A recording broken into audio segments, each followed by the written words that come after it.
जय हिंद, वंदे मातरम, राम राम सभी प्यारे विद्यार्थियों को। आशा हो, उम्मीद करता हूँ आप सभी बहुत ही मस्त और ज़बरदस्त होंगे। तो हम बात करेंगे आज जूठन शीर्षक आत्मकथा की बात करें तो ये आत्मकथा है। इसके बारे में हम बात करेंगे आज ही बात करें तो एक ही वीडियो में A to Z क्वेश्चन का जो है एनालिसिस करेंगे। यानी कि हम बात करें तो इसी वीडियो के माध्यम से हम क्या है सब्जेक्टिव प्लस ऑब्जेक्टिव दोनों ही क्वेश्चंस का डिस्कस करेंगे, ताकि आने वाले एग्जाम के पॉइंट ऑफ व्यू से काफ़ी महत्वपूर्ण हो। यहाँ से एक क्वेश्चन तो ज़रूर बनते हैं, एकदम BBI क्वेश्चन होते हैं। कहीं से कोई कोई भी क्वेश्चन पूछ सकता है, क्योंकि हम जो है BBI 2-3 क्वेश्चन, कम से कम 3 क्वेश्चन लगाएंगे, उसमें से एक क्वेश्चन ज़रूर आता है। यानी कि बात करें तो आज हम कम समय में ज़्यादा से ज़्यादा क्वेश्चन कराने वाले हैं। और जितना भी मतलब गैस पेपर में नहीं दिया हुआ रहता है, उससे कहीं ज़्यादा इसमें दिया हुआ रहता है, क्योंकि गैस पेपर में कहीं कहीं होता है कि कुछ कुछ स्किप कर दिए जाते हैं, यानी कि उसको नहीं डाले जाते हैं। तो हम बात करते हैं इस क्वेश्चंस की यानी कि इस चैप्टर की पहले क्वेश्चंस की। तो पहला क्वेश्चन हमारा है, विद्यालय में लेखक के साथ कैसी घटना घटती है। तो विद्यालय में लेखक के साथ हम बात करते हैं कैसी घटना घटती है। तो सबसे पहले हम बात करेंगे क्या प्रस्तुत शीर्षक जो है जूठन शीर्षक आत्मकथा से यानी कि आत्मकथा से लिया गया है, जिसके लेखक ओम प्रकाश वाल्मीकि जी है। इस प्रकार लिखना है अपने भाषा में। और ओम प्रकाश वाल्मीकि के साथ जब बात करते हैं विद्यालय में लेखक के साथ बड़ी ही दारुण घटनाएं घटती है, बड़ी ही घटना घटती है। सुलभ मन पर बीतने वाली हृदय विदारक घटनाएं लेखक मन में पटल पर आज भी अंकित है। विद्यालय में प्रवेश के प्रथम ही दिन हेडमास्टर बड़े बेदर्ज आवाज़ में लेखक से उनका नाम पूछता है, फिर उनकी जाति का नाम लेकर तिरस्कार करता है। हेडमास्टर लेखक को एक बालक नहीं समझकर उसे नीची जाति का कामगार समझता है। उससे शीशम के पेड़ की टहनियों की झाड़ू बनाकर पूरे विद्यालय में साफ करवाता है। बालक की छोटी उम्र के बावजूद उसे बड़ा मैदान भी साफ करवाता है। जो काम चूहड़ों जाति का वो चूहड़ों जाति से संबंधित था, ये भी ध्यान रखना था। तो क्या था, चूहड़ों जाति का होकर भी अभी तक उसने नहीं किया था। दूसरे चूहड़ जाति का होकर भी वो अभी तक उसने वह काम नहीं किया था जिसे हेडमास्टर उसे करवाया था उसके द्वारा, लेखक के द्वारा। दूसरे दिन भी उसे हेडमास्टर वही काम करवाता है। तीसरे दिन जब लेखक कक्षा के कोने में बैठा जा होता है, तब हेडमास्टर उसे बाल लेखक की गर्दन दबोच लेता है और बाल और लेखक गर्दन दबोच कर तथा कक्षा से बाहर लाकर बरामदे में पटक देता है। उससे पुराने काम को करने के लिए कहा जाता है। लेखक के पिताजी अचानक देख लेते हैं। उन्हें यह सब करते हुए बेहद तकलीफ होती है और हेडमास्टर से बकझक कर लेते हैं। माने कि ये तो कहानी हम बढ़िया से अच्छी तरह से बढ़िया तरीके से पढ़ाए हुए हैं। तो याद हो जाना चाहिए, क्योंकि एक बार रिवीजन के बाद इससे बाहर नहीं होना चाहिए। ये अच्छी तरह कन्फर्म याद होना चाहिए। बहुत ही अच्छा कहानी है। अब कहता है, पिताजी ने स्कूल में क्या देखा, उन्होंने आगे क्या किया, पूरा विवरण अपने शब्दों में लिखें। तो पहले नंबर क्वेश्चन की हम बात करते हैं, इम्पोर्टेंट था, BBI कह सकते हैं, 1 नंबर क्वेश्चन BBI है। और दूसरे नंबर की बात करते हैं, ये तो उतना नहीं, लेकिन ऐसे उसी का पार्ट है। क्या देखा, कैसे किया, यहाँ पे अपने से भी लिख सकते हो, कोई दिक्कत नहीं। तो अब देखें दूसरा क्वेश्चन में लिखना है, लेखक को तीसरे दिन भी यातना दी जाती है। वह झाड़ू लगा रहा होता है।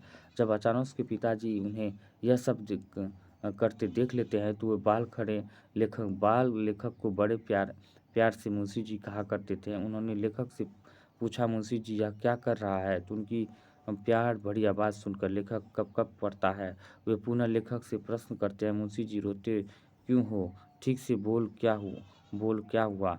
तो लेखक के द्वारा वे व्यक्त घटनाएं सुनकर वे झाड़ू लेखक के हाथ से छीन कर दूर फेंक देते हैं। अपने लाडले की यह स्थिति देखकर वे आग बबूले हो जाते हैं। तीखी आवाज़ में चीखने लगते हैं, कौन सा हेडमास्टर है वो जो मेरे लड़के से झाड़ू लगवाता है। उनकी चीख सुनकर हेडमास्टर सहित सारे मास्टर बाहर आ जाते हैं और हेडमास्टर लेखक के पिताजी को गाली देकर धमकाता है, लेकिन उसकी धमकी का उन पर कोई असर नहीं होता है।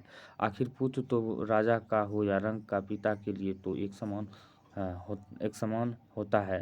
ये बात सही है, अपना जिगर का टुकड़ा ही होता है। उनकी बेइज्जती कैसे सही जा सकती है। यही बात लेखक के गरीब का पिता भी पर भी लागू होती है। उन्होंने भी अपने पुत्र की दुर्दशा पर साहस और हौसले के साथ हेडमास्टर कालीराम का सामना किया था। ये ध्यान रखना है। ये हो गया। अब बात कर लेते हैं दूसरा क्वेश्चन क्या है। तीसरा क्वेश्चन, तो बचपन में लेखक के साथ जो कुछ हुआ, आप कल्पना करें उसके साथ भी हुआ हो, ऐसी स्थिति में आप अपने अनुभव और प्रतिक्रिया को अपनी भाषा में लिखिए। तो अपनी भाषा में लिखना है, कहानी तो सबको पता ही है, आराम से देख लेते हैं। बचपन में लेखक के साथ अनेक घटनाएं घटती हैं, जिनमें स्कूल की घटनाएं सबसे ज़्यादा मार्मिक एवं प्रभाव वाली है। लेखक जैसे ही स्कूल जाता है, हेडमास्टर नाम पूछने का तरीका बेढंगा तरीका से पूछते हैं, अजीब तरीके से पूछते हैं। ऊंची आवाज़ में बोलकर बोलकर पहले किसी को भी धमकाया जाता है। हेडमास्टर उसी तरह नाम पूछता है। यह बेगार लेने की एक तरीका भी है। इस स्थिति में कहा जाता है कि व्यक्ति को कायदे और अदब बहुत जल्दी कायर बना देते हैं, और वह भी बालक मन जिससे अपार संभावनाएं एक घृणित विकृत समाज में छूटने की छटपटाहट गहरा असर कर जाती है। बालक मन फिर मेधावी नहीं बन पाता है। जब भय का संचार हो जाता है, तब यह मन अपने घर कर की ग्रंथि का रूप ले लेती है। समय समय पर वह भय किसी कार्य को रोकने में का काम करती है, प्रतिभा का दमन करता है। लेखक जिस समाज का सदस्य है, वह वर्ण पर आधारित है, कर्म पर नहीं।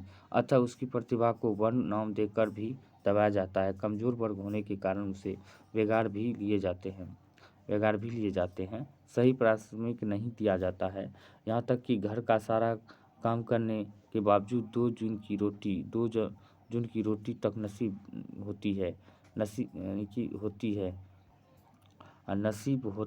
है, तो सिर्फ जूठन यानी कि 2 जन की रोटी नसीब होता है, उसमें भी नसीब होता है तो बस जूठन नसीब होता है। हम जिस समाज के सदस्य हैं, वह परंपरावादी और वह यहाँ के वर्ण व्यवस्था पर आधारित समाज होने के कारण उच्च वर्गों के बैठे रहने वाले काम अपने जिम्मे ले लिए हैं, और निकट कार्यों को दलितों के हाथों में यानी कि निकृष्ट कार्यों को दलितों के हाथों में काम के बदले भी सही प्राथमिक नहीं देते हैं। लेखक के जीवन में इस भावी की बात का बहुत गहरा असर पड़ता है और इस दलदल से निकलने में प्रेरणा देती है। इस तरह आपको याद रखना है उसके। आप चौथे नंबर क्वेश्चन की बात करें, किन बातों को सोचकर लेखक के भीतर कांटे जैसे उगने लगते हैं। तो बात करते हैं जूठन शीर्षक आत्मकथा के। जब लेखक अपने बीते जीवन के लिए किए जाने वाले काम और उस काम के बदले मिलने वाले मेहनत को याद करता है, कि अपने कांटों भरे बीते दिनों को सोचता है, तो लेखक के भीतर कांटे जैसे उगने लगते हैं। 10 से 15 मवेशियों की सेवा और गोबर की दुर्गंध हटाने के बदले केवल 5 सिर अनाज 2 जानवर के पीछे फसल तैयार होने के समय मिलता था। दोपहर में भोजन के तौर पर बची सूची आटे में भूसी मिलाकर बनाई गई रोटी या फिर जूठन मिलती थी। ये ध्यान रखना है। शादी ब्याह की बात करते हैं। शादी ब्याह के समय बारात खा चुकने के बाद जूठी पतलों से उनका निवाला चलता था।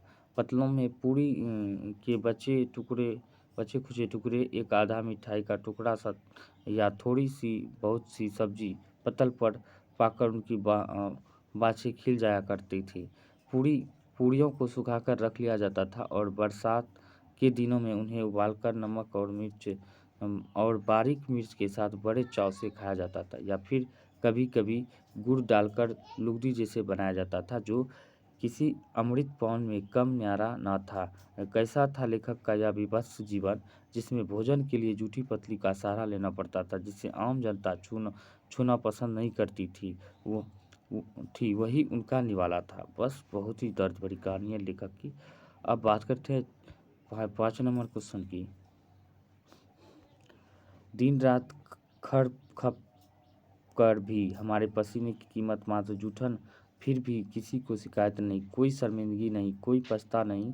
ऐसा क्यों?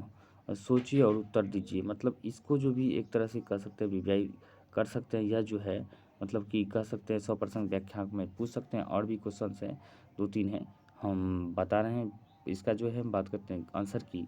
तो जूठन शीर्षक आत्मकथा के माध्यम से लेखक ने अपने बचपन की संस्कार और एवं परिवार की गरीबी का वर्णन करते हुए इस बात को सिद्ध करने का प्रयास किया है कि जब समाज की चेतना मर जाती है, अमीरी और गरीबी का अंतर इतना बड़ा हो जाता है कि गरीब को जूठन भी नसीब नहीं हो, धन लोलुपता घर कर जाती है, मनुष्य मात्र का कोई महत्व नहीं रह जाता है। सृष्टि में सबसे उत्तम कृति माने जाने वाले मनुष्य में मनुष्यता का अंधे अधोपतन हो जाता है। श्रम निरर्थक निरर्थक हो जाता है। उसे मनुष्यत्व की हानि पर कोई शर्मिंदगी नहीं होती है, कोई पछतावा नहीं रह जाता है।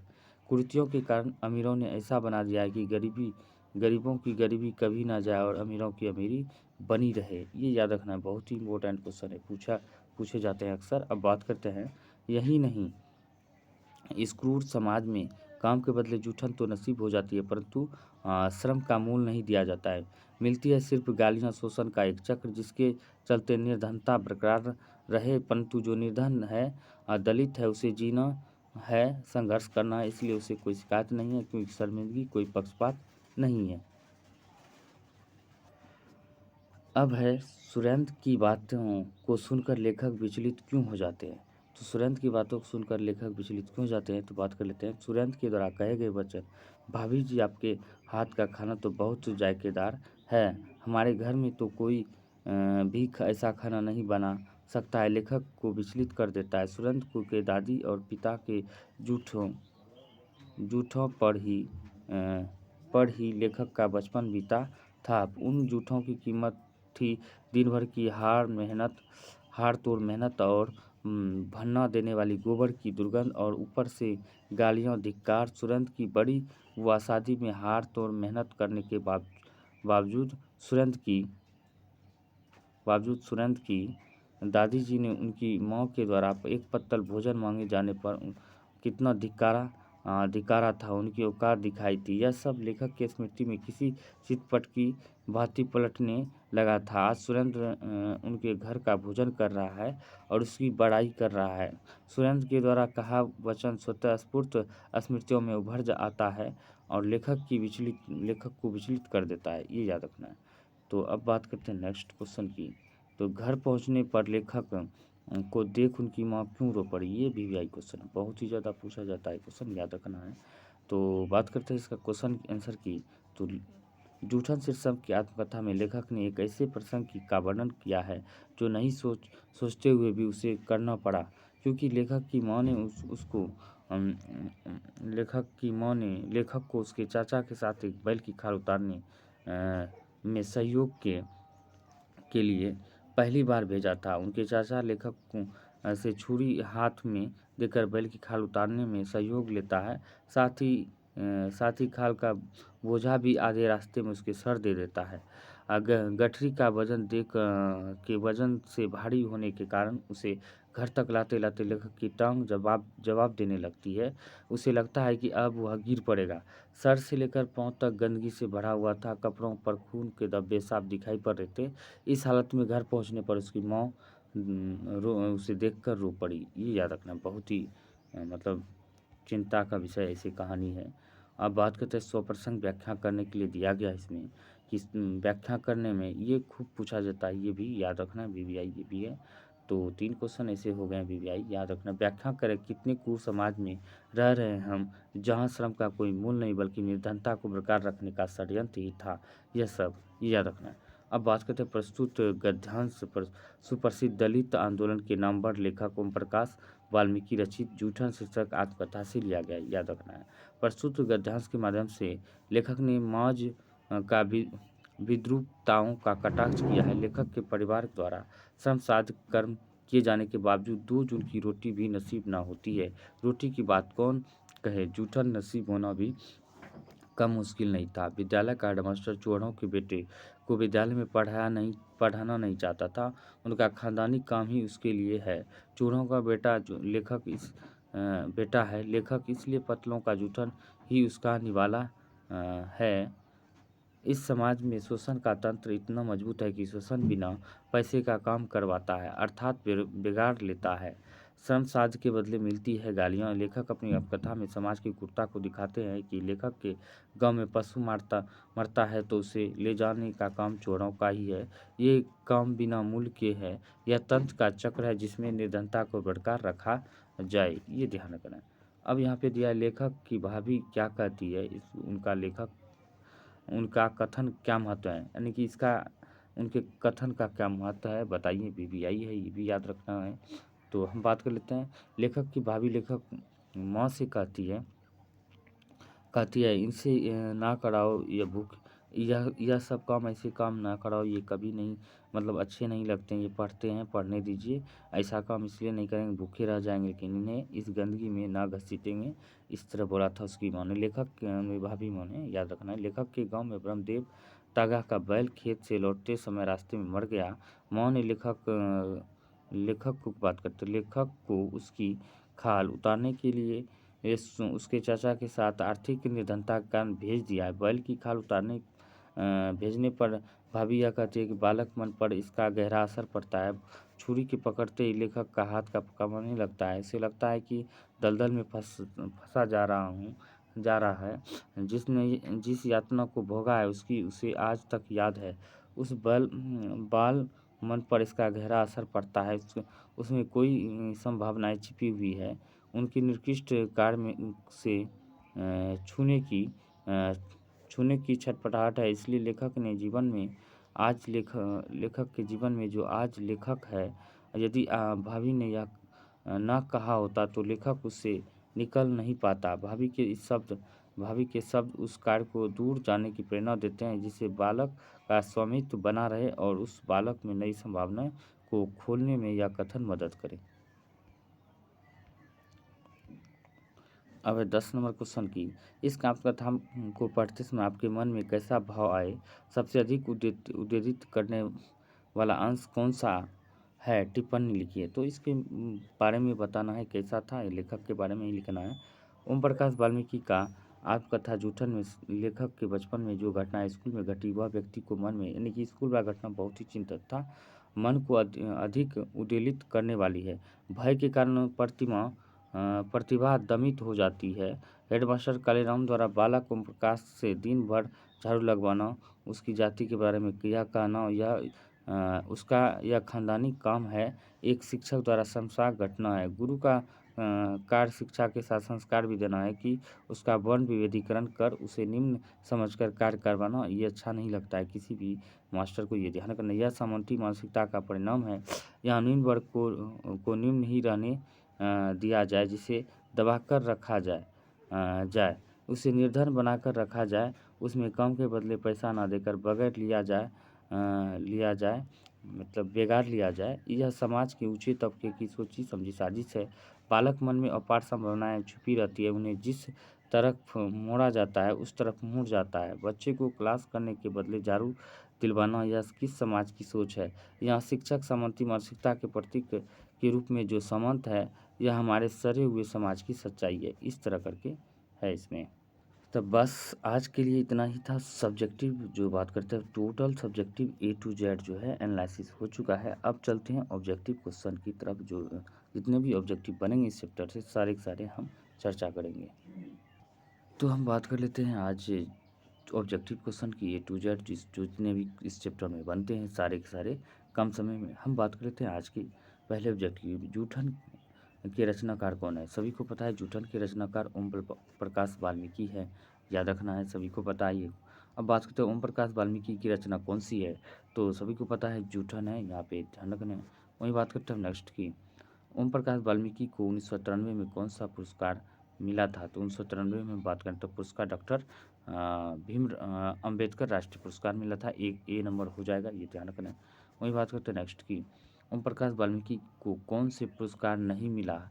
तो कौन सा पुरस्कार नहीं मिला था? भारत रत्न जो नहीं मिला था, भारत का सबसे बड़ा सम्मान होता है, ये ध्यान रखना है, भारत रत्न। अब बात करते हैं ओम प्रकाश वाल्मीकि हिंदी में किस आंदोलन से जुड़े महत्वपूर्ण रचनाकार है? तो बात कर लेते हैं दलित आंदोलन के जुड़े ये महत्वपूर्ण रचनाकार है, बी हो गया।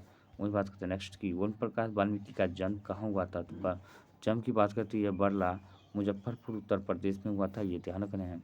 अब बात कर लेते हैं हेडमास्टर कालीराम ने किसी मैदान में झाड़ू लगाने के लिए कहा? तो हम बात करते हैं ओम प्रकाश वाल्मीकि को कहा था, लेखक को याद रखना है। अब वही बात करते हैं ओम प्रकाश वाल्मीकि को प्यार से मुंशी जी कौन कहता था? तो पिताजी कहते थे मुंशी जी, याद रखना है। अब बात करते हैं नेक्स्ट की, लेखक के बारे में बात करें। अब है बात करते हैं लेखक को विद्यालय में झाड़ू लगाते हुए किसने देख लिया? तो लेखक को झाड़ू लगाते हुए विद्यालय में आपको पता ही है किसने देख लिया था? तो इसके पिताजी ने देख लिया था, यानी कि इसका राइट आंसर बी हो जाएगा, यानी कि पिताजी ने लिखा था। अब है, जब लोदक बच्चा था शादी ब्याह में मौके पर उनके परिवार वालों को खाने के लिए क्या मिलता था, तो बात करते हैं इसको मिलता था क्या, जूठन। क्या मिलता था उसको, जूठन मिलता था, डी हो जाएगा। बात करते हैं नेक्स्ट की, कौन सी रचना ओम प्रकाश वाल्मीकि की नहीं है, तो ओम प्रकाश वाल्मीकि की रचना की बात करें तो ये कौन सा नहीं है, ये दिया हुआ है, ये जो है प्रायश्चित जो है ये नहीं है, सी, बाकी है सभी के सभी है, याद रखना है। कौन सी रचना ओम प्रकाश वाल्मीकि की है, तो ओम प्रकाश वाल्मीकि की बात करें तो ये कौन सा रचना है, तो इसका जो रचना की बात करें तो कौन सा, यहाँ पे देख सकते हैं सर, दलित साहित्य सौंदर्य जो है ये ध्यान रखना है। वही बात करते हैं नेक्स्ट की, भाभी जी आपके हाथ का खाना तो बहुत जायकेदार है, यह किसने कहा था, तो यह बात करते हैं सुरेंद्र सिंह ने कहा था, ये ध्यान रखना है।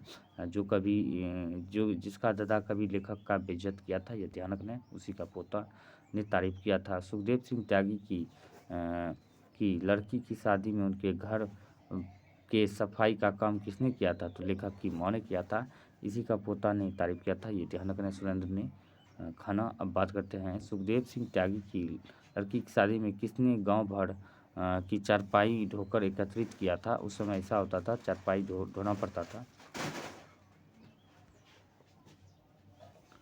लेखक के पिता ने।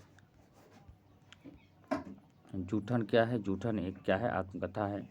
आप बात करते हैं, सुरेंद्र सिंह किसका पोता था, तो सुरेंद्र सिंह बात करते हैं सुखदेव सिंह त्यागी का पोता था, ये नंबर। कौन सा हेडमास्टर है जो मेरे लड़के से झाड़ू लगवाए, यह कथन किसका है, तो बात करते हैं लेखक के पिताजी का है। स्कूल के हेडमास्टर क्या का नाम क्या था, कलीराम था। लेखक ओम प्रकाश वाल्मीकि का जन्म की बात करते कब हुआ था, जन्म 30 जून 1950 में हुआ था। सलाम कहानी संग्रह के कहानीकार कौन है, तो ये ओम प्रकाश वाल्मीकि है। दलित साहित्य के सौंदर्य शास्त्र के लेखक कौन है, तो ओम प्रकाश वाल्मीकि है। और जूठन किस चेतना का की रचना है, तो जूठन की बात करें तो यह किस चेतना की रचना है, राजनीतिक चेतना की। जूठन में चित्रण हुआ है, जूठन में चित्रण की बात करें तो ये किसका चित्रण हुआ है, तो बात करते हैं यह जो हुआ है सामाजिक विषमता का चित्रण हुआ है। आत्मकथा लेखक की माँ किसके यहाँ काम करती थी, तो आत्मकथा लेखक की माँ जो है ब्रह्मदेव तागा के घर काम करती थी। ओम प्रकाश ने किस नाट्यशाला की रचना की थी, तो मेघदूत की किया था, याद रखना। मेघदूत नाट्यशाला कहाँ स्थित है, स्थापित है, तो महाराष्ट्र में। दलित साहित्य सौंदर्य शास्त्र के रचनाकार कौन थे, तो हम बात करते हैं रचनाकार ओम प्रकाश वाल्मीकि थे। अब और कहीं, अब और नहीं वाल्मीकि की कैसी कृति है, तो बात करते हैं यह एक कविता है, ध्यान रखना है। तो आज के लिए इतना ही, मिलते हैं अगली वीडियो में, तब तक के लिए जय हिंद जय भारत।